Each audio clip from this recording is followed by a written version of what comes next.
Good morning to all of you. A question was raised in 2011. I think it is question number 16. Please refer to question number 16 of 2011 in professional ethics. The question is like this. An advocate was engaged by A to defend him in some case on behalf of UK. But the advocate colluded with the opposite party. Then what he has to do? This is the question. So simply to say, this is a straight case under Rule 34 of the Bar Council of India rules. Please remember, whenever an advocate takes up the case,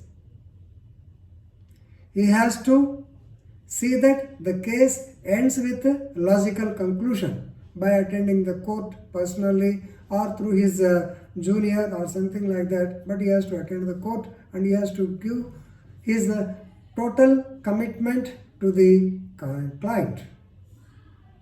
But he should not collude with the other party. I told you while discussing rule number 33 and 34, I told you that you should not speak with the opposite party except with the permission of the other advocate. My advice was at the time to you, please speak to the client, speak to the opposite party in the presence of advocate only. Not even permission, in the presence of advocate only. Otherwise what happens? Your client will get some doubt on you.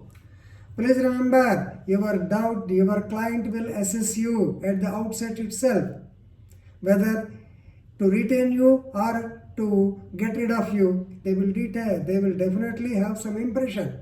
So that impression should not be lost away by doing such things. So basically, what I mean to say is that the advocate should not collude with the other party. This is what is envisaged in rule number 34. Rule number 34 provides that an advocate shall not in any way communicate or negotiate. So the advocate shall not communicate or negotiate upon the subject matter of controversy with any party represented by an advocate except through that advocate.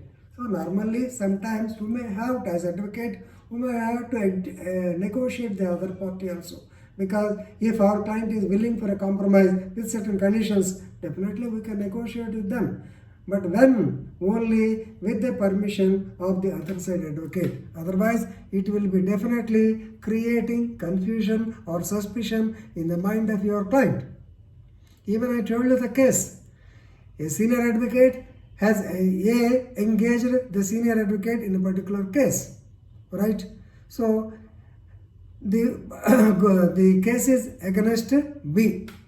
So the B party approached the same advocate to defend them in another case in another court. But even then, A has got a doubt on them because since he was speaking with them, even though he was not speaking the particular case, he got a doubt.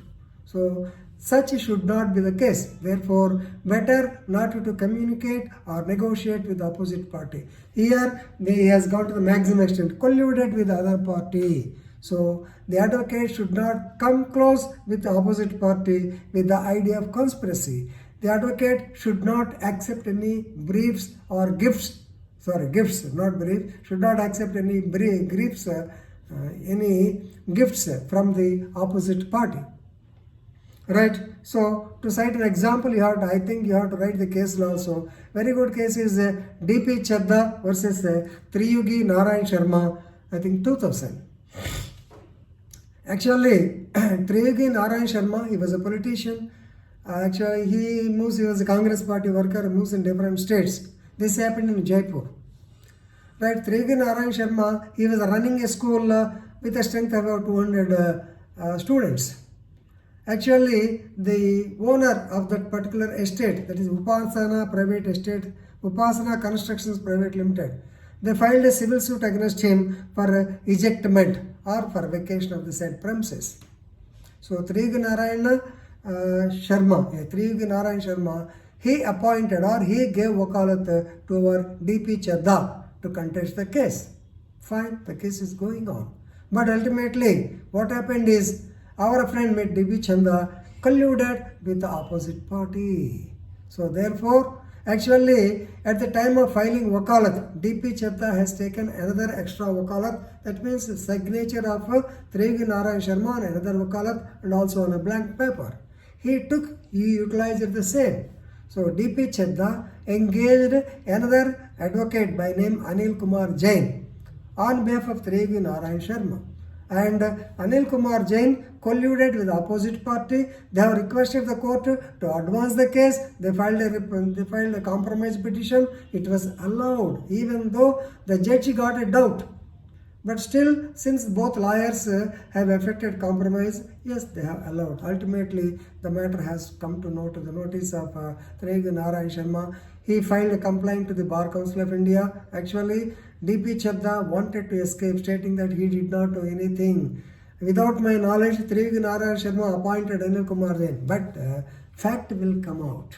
The facts have come out. So therefore, the Bar Council of Jaipur, they have suspended him for 1 or 2 years. When he appealed under section 37 and to the Bar Council of India, under 38 to the Supreme Court of India, this matter has come to the level of Supreme Court also. Supreme Court has taken very serious issues. Such people colluding with the opposite party, so should not be taken loose side, no lesser punishment. He was suspended for 10 years. So this is a classic example of collusion with other party. You can write. So basing on the above discussions on the case law, you have to say, as per Rule 34, the advocate should not collude with opposite party and spoil the case of the petitioner. Thank you very much.